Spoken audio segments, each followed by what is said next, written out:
Hi friends, എൻ്റെ പുതിയ വീഡിയോയിലേക്ക് എല്ലാവർക്കും സ്വാഗതം. ഇന്ന് ഞാനിവിടെ ഉണ്ടാക്കാൻ പോകുന്നത് മലയാളികൾക്ക് ഏറ്റവും പ്രിയപ്പെട്ട ഒരു പലഹാരമാണ് പരിപ്പ് വട. അപ്പോൾ അതെങ്ങനെയാണ് ഉണ്ടാക്കാമെന്ന് നമുക്ക് നോക്കാം.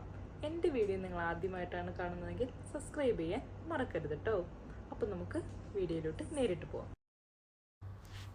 500 ഗ്രാം കടലപ്പരിപ്പാണ് കേട്ടോ എടുത്തിട്ടുള്ളത്. അതൊന്ന് നന്നായിട്ട് കഴുകിയിട്ട് ഒരു 4 മണിക്കൂർ ഒന്ന് വെള്ളത്തിലിട്ട് കുതിർത്ത് എടുത്തതാണിത്. അതൊന്ന് അരിച്ച് വെള്ളം കളഞ്ഞ് ഡ്രൈ ആക്കി എടുത്തതാണ്. അതിനകത്തുനിന്ന് ഒരു 2 ടീസ്പൂൺ ഒന്ന് ചനഡാൽ മാറ്റി വയ്ക്കുവാണ്.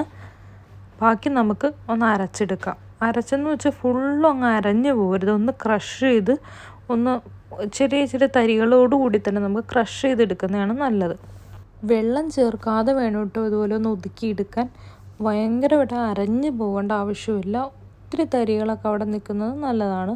അതുപോലെ കുറച്ച് പരിപ്പൊന്നും അരഞ്ഞില്ലെങ്കിൽ പ്രശ്നമൊന്നുമില്ല കേട്ടോ. പരിപ്പിട കഴിക്കാൻ നമുക്ക് ഇങ്ങനെ തന്നെയാണല്ലോ കിട്ടുക. പരിപ്പൊക്കെ ഒന്ന് കടിക്കാനൊക്കെ കിട്ടാറുണ്ടല്ലോ. അപ്പോൾ ആ ഒരു പരിവം തന്നെയാണ് നല്ലത് കേട്ടോ. അപ്പോൾ ഞാനിവിടെ പരിപ്പെല്ലാം അരച്ച് പാകപ്പെടുത്തി കൊണ്ടുവന്നിട്ടുണ്ട്. നേരത്തെ മാറ്റി വെച്ചിരുന്ന ആ കടലപ്പരിപ്പും കൂടി ഇതിനകത്തിട്ടൊന്ന് മിക്സ് ചെയ്തു കേട്ടോ.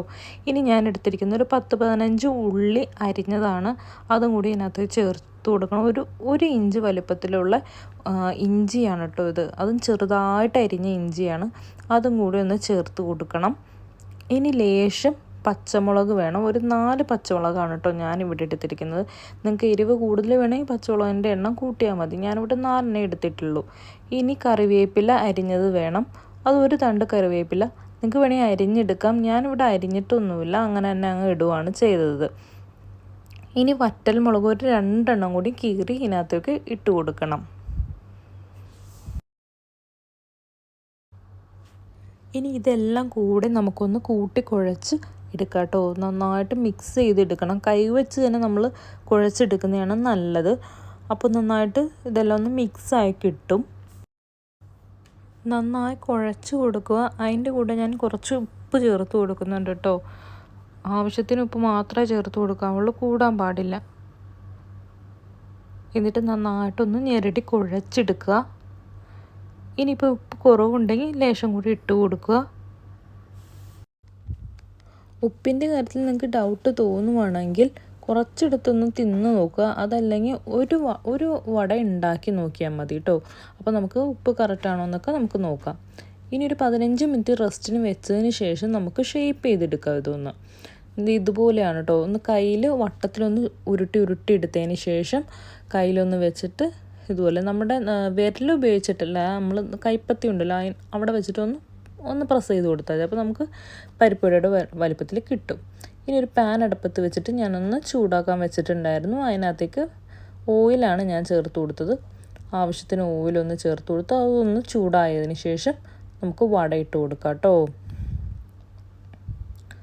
ഇത് ഒരുപാട് തിളയ്ക്കാൻ പാടില്ല. എണ്ണ കിടന്നിട്ട് ഒരു മീഡിയം ലെവലിലാണ് എണ്ണയൊന്ന് ചൂടാവാൻ പാടുള്ളൂ. ഒരുപാട് തിളച്ചിട്ടുണ്ടെങ്കിൽ ഈ വട ഇടുമ്പോൾ തന്നെ വട അങ്ങ് പൊട്ടിപ്പോവാൻ ചാൻസ് ഉണ്ട്. അപ്പോൾ ഈ എണ്ണയിലിട്ട് സ്പ്രെഡ് ആവും കേട്ടോ. അപ്പോൾ എണ്ണയുടെ ചൂട് സൂക്ഷിക്കണം. ഒരു മീഡിയം ഫ്ലെയിമിലേ വെക്കാവുള്ളൂ. ഈ ഒരു സമയത്ത് ഇങ്ങനെ പൊട്ടിത്തെറിച്ച് വരാൻ ചാൻസ് ഉണ്ട്. അപ്പം ഈ ഓട്ടക്കൈയിലുണ്ടല്ലോ, ഈ ഓട്ടക്കൈയിലിട്ട് ഇങ്ങനെ നമ്മുടെ വട വെച്ചിട്ട് ഒന്ന് പതുക്കെ വെളിച്ചെണ്ണയിലോട്ട് ഇറക്കി കൊടുക്കുന്നതാണ് നല്ലത്. അപ്പോൾ കയ്യിലൊന്നും പൊട്ടിത്തെറിച്ച് ആവത്തില്ല. പെട്ടെന്ന് തന്നെ റെഡിയായിട്ട് കിട്ടും കേട്ടോ ഇതൊന്ന്. തീ ഒരു മീഡിയം ഫ്ലെയിമിൽ വെച്ചിട്ട് ഒന്നും പതിയെ തിരിച്ച് മറിച്ച് ഒക്കെ ഇട്ടിട്ട് 2 പുറം നമ്മൾ വേവിച്ചെടുക്കണം കേട്ടോ. ഈ ഒരു സമയത്ത് നമുക്ക് പരിപ്പുവടയുടെ നല്ലൊരു സ്മെല്ല് വരുന്നുണ്ട്. ഇപ്പോൾ പരിപ്പുവട ഇവിടെ റെഡി ആയിട്ടുണ്ട്. ഇനി നമുക്കത് കോരിയെടുക്കാം. ഒരു ഗോൾഡൻ കളറാകുമ്പോൾ തന്നെ കോരിയെടുക്കണേ. ഒത്തിരി അങ്ങ് മുരിയാൻ നിൽക്കണ്ട, കരിഞ്ഞു പോകാൻ ചാൻസ് ഉണ്ട്. തീ കൂട്ടിയിടുകയും ചെയ്യരുത്, ഉള്ളു വേവത്തില്ല. അതുകൊണ്ട് തീ കുറച്ചിട്ട് വേവിച്ചെടുക്കുക. വളരെ ഈസി ആയിട്ട് തുടക്കക്കാർക്കൊക്കെ ഉണ്ടാക്കാൻ പറ്റുന്ന ഒരു രീതിയിലാണ് കേട്ടോ ഞാൻ ഈ റെസിപ്പി ഷെയർ ചെയ്തിട്ടുള്ളത്. അപ്പം നിങ്ങൾക്ക് എൻ്റെ ഈ പരിപ്പുവടയുടെ റെസിപ്പി ഇഷ്ടമായെങ്കിൽ ലൈക്ക് ചെയ്യാനും ഷെയർ ചെയ്യാനും കമൻറ്റ് ചെയ്യാനും ഒന്നും മറക്കരുത് കേട്ടോ. അപ്പോൾ എൻ്റെ ചാനൽ ഇഷ്ടമാണെങ്കിൽ സബ്സ്ക്രൈബ് ചെയ്യാനും അതുപോലെ തന്നെ തൊട്ടടുത്തുള്ള ബെല്ലൈക്കൻ ഒന്ന് എനേബിൾ ചെയ്യാനും മറക്കല്ലേ.